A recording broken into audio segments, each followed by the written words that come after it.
Human Genome Project. Personalized promise or genetic divide. The goal of this informative video is to explore the implications of the Human Genome Project, also known as the HGP, for science, medicine, and society. The video should present a balanced view, highlighting both the positive advancements and potential ethical or societal challenges. Table of contents. Introduction, specific implications, conclusion, and references MLA cited.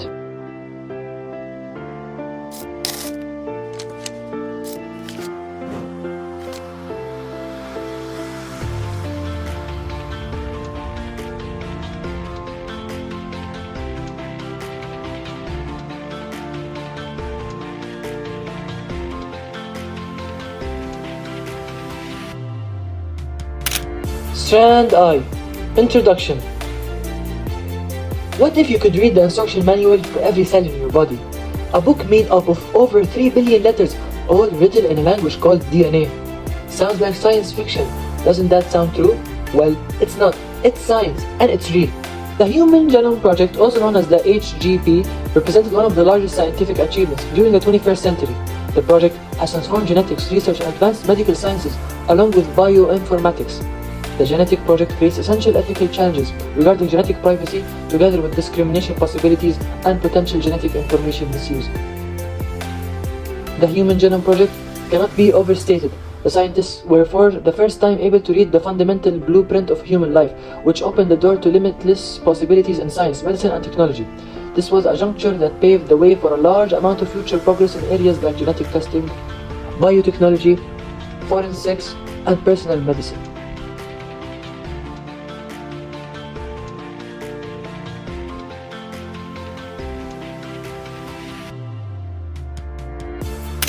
Strand 2. Implications. I chose 3 implications. Firstly, scientific and technological, and the aspect is personalized medicine. Secondly, ethical, and the aspect is genetic privacy and data security. Thirdly, societal, and the aspect is health equity. All the aspects I chose are interconnected, since to carry out personalized medicine, the genetics are to be collected and analyzed.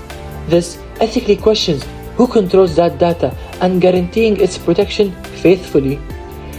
At the societal level, it brings up a very important question, such as whose access to these latest treatments are and whether that only reinforces or takes away inequality.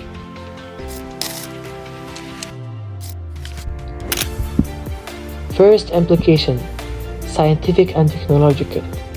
How the Human Genome Project fuels personalized medicine. Firstly, what is it?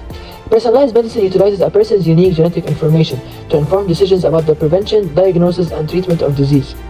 How does it connect to the HGP? The Human Genome Project mapped all 20,000 of our genes, helping scientists determine how certain genes can affect our health and disease. This was the basis for the use of DNA in customized medical care. Where is it applied? Genetic tests like Oncotype DX are used in the treatment of cancer to allow doctors to make the best choice with regards to treatment. In pharmacogenomics, patients are tested to learn how medications such as blood thinner or antidepressant will work in their body.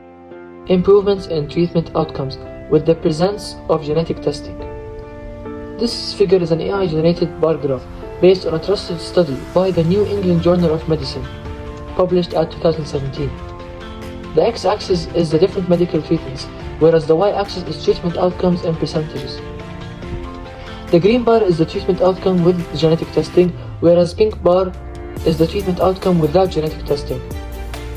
The improvement in treatment outcomes for genetic testing is seen in the bar graph. This is evident as patients who had breast cancer and were treated with olaparib, the treatment outcome rate improved from 28.8% to 59.9% compared to those who did not test their genes. Those who were taking warfarin treatment and who were tested for warfarin-related genes showed a significantly higher amount of improvement in their optimal range of treatment outcome, from 60.3% to 67.4%. This clearly indicates that treatment improved with genetics, or as they like to call it, personalized medicine. Second implication, ethical, DNA privacy and the risk of genetic data share. Firstly, what is it? As genetic testing becomes more common and popular, data is being stored often in biobanks and sometimes in ambient health systems. But how does it connect to the HGP? As the Human Genome Project made DNA data more accessible, it led us to a growing volume of digital genetic information. This is worrying about who owns this data and how it is handled. Data protection. How that data is protected varies greatly. For example, such a strong policy is in place quiet largely for the patient information, bringing HIPAA and GDPR in the fields of the US and the UK, respectively. However, in many parts of the world, regulations are weaker or non-existent, and without sharp rules, personal DNA data could be sold, hacked, and used not only in invasive ways, but also in ways that target a person personally, such as by employers or insurers, discriminating against individuals based on their health risks. This is an extremely ethical question regarding who owns our genetic information and how it is shared. Proposed solutions by me.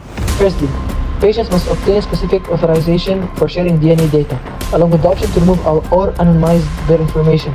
And businesses conducting DNA tests must explain their data usage policy to users transparently. Secondly, data security practices must implement encryption and blockchain and offline processing methods to stop hackers from selling genetic information unauthorized. Thirdly, harsh penalties against genetic data misuse.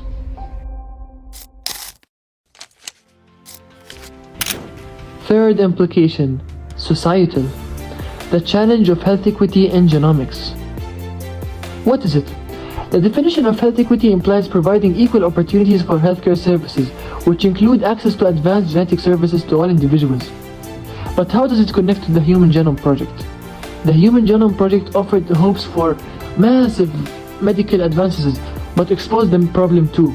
The majority of genetic information available exists for people with European ancestry. Medical interventions that are designed for some ethnic groups may produce inadequate results for others. According to Nature.com, almost 80% of genomic data used in research is from individuals from Europe. Consequently, this case is an example showing how medical instruments such as genetic tests and risk scores is less effective and fair for non-European populations because of the low accuracy, which restricts their effectiveness for all societies across the world. Recognizing inequities. The benefits of genome-based medicine are real but unshared by all. Many genetic services are also found only in wealthy countries or urban hospitals with the latest technologies. Genetic tests, treatments, or even doctors trained in genomic medicine are often absent from areas where people live on low incomes or in the countryside. Even more poor, most genetic research has been conducted on people of European ancestry, which means that tests may not work as well for Africans or Asians or other populations. If nothing is done, this could widen the gap in people's health around the world, as has been attempted with the creation of global genome databases and open access technologies. This divide needs to be closed. Much remains to be done to ensure all reap the rewards of the genetic breakthrough. Propose solutions by me to address these inequities. First, the funding of genetic research among underrepresented groups will help fix testing biases.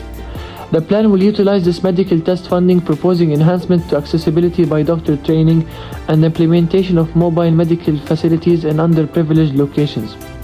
Secondly, supporting local technological advancements alongside modifications to manifest laws can reduce the cost of medical care. Strand 3. Conclusion. So, in conclusion, is the Human Genome Project a personalized promise or a genetic divide? Well, it's both. The scientific breakthrough is that what we have been able to do personalized medicine because of the HGP, the Human Genome Project. With our DNA, now doctors can use it to go back and guide treatments. However, ethical challenges arise with that. Who owns our genetic data? And do we protect it? And how do we protect it? It isn't just that DNA is data, is personal. But then there's a societal side of things. Not everyone benefits equally. Other communities are left behind, as most of the research is based on people of European ancestry. That's really a problem for health equity. Yes, there is no doubt that the Human Genome Project has given us powerful tools, but it is the way, or is it the way that we chose to use those tools that truly count? If we were going to have the promise without the divide, we need smart policies, inclusive research, and fair access for everyone. And that's in our hands.